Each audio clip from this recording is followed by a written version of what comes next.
여러분 안녕하십니까? 뉴스 더 개벽입니다. 세계 곳곳에서 발생한 개벽 뉴스를 알려드립니다. 유럽 입자물리연구소 CERN 연구팀이 인류 역사상 최초로 반물질을 트럭에 실어 운송하는 데 성공했습니다. 우주 탄생의 비밀을 간직한 반물질은 일반 물질과 닿는 순간 엄청난 에너지를 내며 소멸하기 때문에 이를 가두어 이동시키는 것은 그동안 불가능에 가까운 영역으로 여겨져 왔습니다. 3월 26일 외신과 CERN에 따르면 내부 베이스 실험팀은 양성자의 반물질인 반양성자 92개를 특수 보관 용기에 담아 다른 장소로 옮기는 데 성공했습니다. 반물질은 우리가 주변에서 보는 일반적인 물질과 전자기적 성질이 정반대인 입자입니다. 이론상 우주 탄생 초기에는 물질과 반물질이 같은 양으로 존재했어야 하지만 현재 자연계에서는 거의 사라지고 없어 과학계의 가장 큰 미스터리로 남아 있습니다. 이번 성과의 핵심은 이동형 반물질 저장 장치인 베이스 스텝입니다.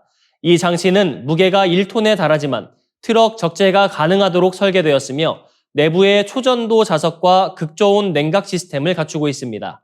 반물질이 용기 벽면에 닿아 소멸하지 않도록 자기장으로 공중에 띄워 가두는 방식입니다.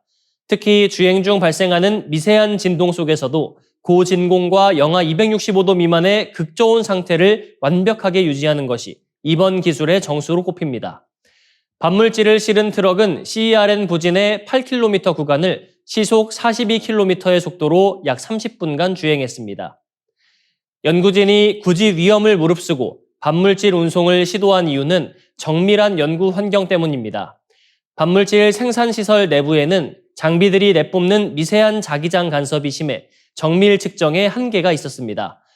이제 소음과 잡음이 없는 외부 실험실로 반물질을 배달할 수 있게 되면서 측정 정밀도를 기존보다 최대 1000배까지 높일 수 있게 되었습니다. CERN은 이번 성공을 발판 삼아 운송 범위를 더욱 확대할 방침입니다.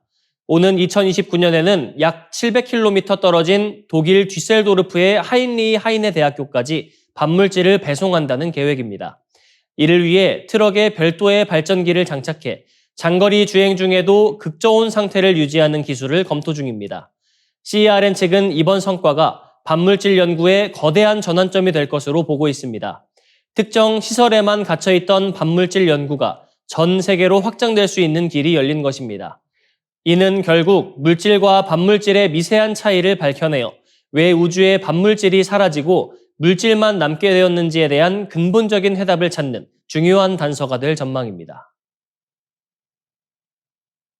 지난 1만 년간 인류가 경험한 가장 파괴적인 화산 폭발의 현장, 일본 남부 해저의 키카이 칼데라가 심상치 않은 움직임을 보이고 있습니다. 과거 대재앙을 일으켰던 바로 그 지점 지하에서 마그마가 다시 꾸준히 차오르고 있다는 사실이 과학계의 정밀 탐사를 통해 확인됐습니다. 일본 고베대학교 연구진은 최근 국제학술지 커뮤니케이션스 지구와 환경을 통해 가고시마현 류쿠열도 인근 해저의 키카이 칼데라 내부 구조를 분석한 결과를 발표했습니다.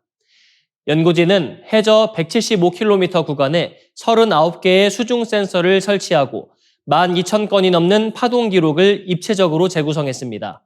그 결과 과거 거대 분화를 일으켰던 마그마 저장소가 여전히 살아있으며 새로운 마그마가 지속적으로 유입되고 있다는 사실을 밝혀냈습니다. 키카이 칼데라는 약 7,300년 전 단 한 차례의 폭발로 무려 160세제곱킬로미터에 달하는 화산 물질을 쏟아냈던 곳입니다.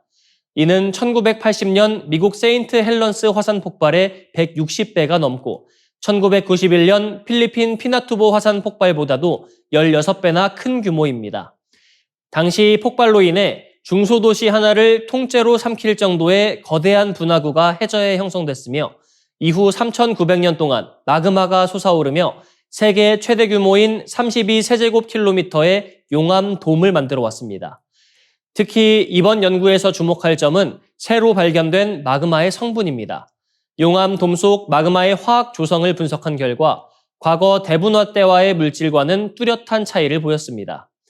연구를 이끈 노부카즈 세야마 교수는 이는 저장소에 현재 존재하는 마그마가 과거의 잔해물이 아니라 외부에서 새로 유입된 마그마일 가능성이 매우 높다는 것을 의미한다고 설명했습니다.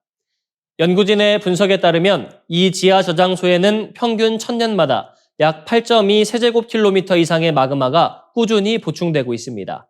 이러한 마그마 재충전 양상은 미국의 옐로스톤이나 인도네시아의 토바오 같은 세계적인 초대형 화산 시스템과 흡사한 패턴을 보이고 있습니다. 논문은 칼데라 직하부 얕은 곳에 용융물이 다시 주입되는 이 과정이 향후 또 다른 거대 분화로 이어지는 전조 단계일 수 있다고 경고했습니다. 물론 현재의 기술력으로는 대규모 분화의 방아쇠가 당겨지기까지 마그마가 얼마나 더 쌓여야 하는지를 정확히 예측하기 어렵습니다. 하지만 인류 역사상 유례없는 파괴력을 보여줬던 화산이 7,300년의 침묵을 깨고 조용히 에너지를 비축하고 있다는 사실만으로도 전 세계의 긴장감은 높아지고 있습니다. 연구진은 이번에 활용한 해저 음파 탐지 기법을 전 세계 거대 화산의 분화 예측 모니터링에 널리 적용해야 한다고 제언했습니다. 지질학적 재앙의 가능성을 사전에 차단하기 위한 장기적이고 정밀한 관측 체계 구축이 그 어느 때보다 시급해 보입니다. 미국 중심의 일극 체제가 저물고 전 세계가 거대 전환의 길목에 선 지금 복잡한 국제 정세를 냉철하게 해부한 신간이 주목받고 있습니다. 도널드 트럼프 대통령의 관세 폭탄과 다자주의 파괴, 그리고 베네수엘라와 이란을 향한 최근의 무력 행보를 미국 패권의 종말이라는 관점에서 분석한 박노자 교수의 야만 시대의 귀환입니다. 저자는 이 책에서 패권 국가의 조건을 군사력 그 이상의 개념으로 정의하고 있습니다. 전 지구적 자본 축적을 조정하고 압도적인 생산력과 기술력, 그리고 보편적 담론을 생산해 글로벌 상식을 만드는 국가가 진정한 패권국이라는 설명입니다.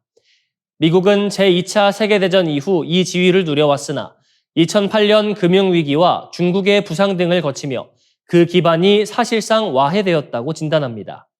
특히 저자는 트럼프 대통령의 행보가 패권의 건재함이 아닌 쇠락의 방증이라는 점에 주목합니다.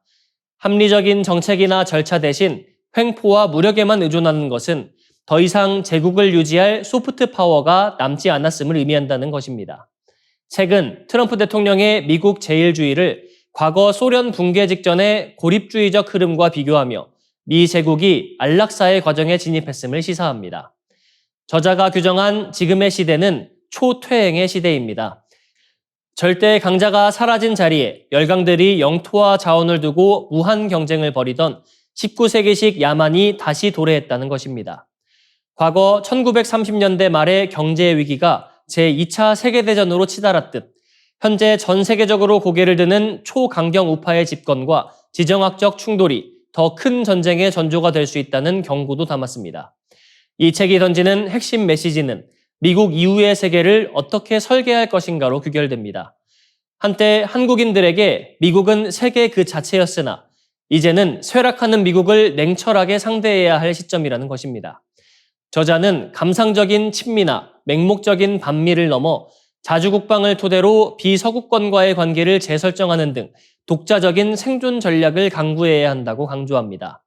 야만 시대의 귀환은 미국 패권의 태동부터 현재의 균열까지를 정교하게 해부하며 포스트 아메리카 시대를 살아갈 우리에게 정밀한 나침반을 제시해주고 있습니다. 거대한 전환기 속에서 길을 잃지 않고 미래를 설계하고자 하는 독자들에게 필수적인 통찰을 제공할 것으로 보입니다. 중국 대학가를 중심으로 인공지능 스마트 안경을 활용한 시험 부정 행위가 독버섯처럼 번지고 있습니다. 이는 단순한 개인의 일탈을 넘어 기존 교육 시스템과 시험 제도 자체를 근본적으로 뒤흔드는 심각한 사회적 위협으로 부상하고 있습니다. 최근 IT 전문 매체인 레스트 오브 월드의 보도에 따르면 중국의 수많은 대학생이 스마트 안경을 AI와 연동하여 실시간으로 정답을 제공받는 정교한 수법을 동원하고 있습니다. 이 장비들은 육안으로는 일반 안경과 구분이 거의 불가능할 정도로 정교하게 설계되어 있어 기존의 감독 체계로는 적발하기가 매우 어렵다는 것이 현장의 목소리입니다. 실제 사례를 살펴보면 그 심각성은 더욱 극명하게 드러납니다. 허베이성에 거주하는 한 대학생은 낙제 위기에 처할 때마다 스마트 안경으로 시험지를 스캔해 AI로부터 정답을 전송받는다고 고백했습니다. 학생들 사이에서는 이미 이러한 행위가 죄책감 없이 일상화되고 있으며 이를 방증하듯 스마트 안경 대여 시장까지 활성화된 상태입니다. 한 대여업자는 최근 불과 4개월 만에 1,000명 이상의 학생이 기기를 빌려갔다고 밝혀 충격을 주고 있습니다. 학계의 실험 결과 또한 기술을 이용한 부정행위의 파괴력을 입증하고 있습니다. 홍콩 과학기술대 연구진이 스마트 안경을 챗 GPT와 연결해 시험을 치른 결과 착용자는 전체 상위 5위 안에 드는 성적을 기록했습니다. 이들의 평균 점수는 92.5점으로 전체 학생 평균인 72점을 압도적으로 상회했습니다. 연구진은 기술적 모니터링 시스템의 시급한 도입을 경고하고 있습니다. 이러한 위기는 비단 중국만의 문제가 아닙니다. 일본 와세다대 입시에서도 스마트 안경을 이용해 시험 문제를 외부로 유출한 사례가 적발되었으며 한국 역시 안전지대가 아닙니다. 지난해 연세대와 고려대 등 국내 주요 대학에서도 챗 GPT와 제미나이 등 생성형 AI를 활용해 정답을 공유한 학생들이 잇따라 적발되며 파문이 일었습니다. 이에 우리 교육부도 대응책 마련에 나섰습니다. 지난 2월 정부는 대학 AI 활용 윤리 지침 간담회를 통해 가이드라인 초안을 발표하고 학문적 진실성과 책임성 등 5대 원칙을 제시했습니다. 하지만 급변하는 AI 기술과 웨어러블 기기의 결합 속도를 제도가 따라잡기에는 역부족이라는 지적이 지배적입니다. 전문가들은 이제 단순히 부정행위를 적발하는 차원을 넘어 AI 시대에 걸맞은 교육 평가 방식의 전면적인 재설계가 필요하다고 강조합니다. 기술의 발전이 공정성이라는 교육의 근간을 훼손하지 않도록 보다 근본적이고 실효성 있는 대책 마련이 시급한 시점입니다. 이상으로 뉴스 더 개병 마치겠습니다. 시청해 주셔서 고맙습니다.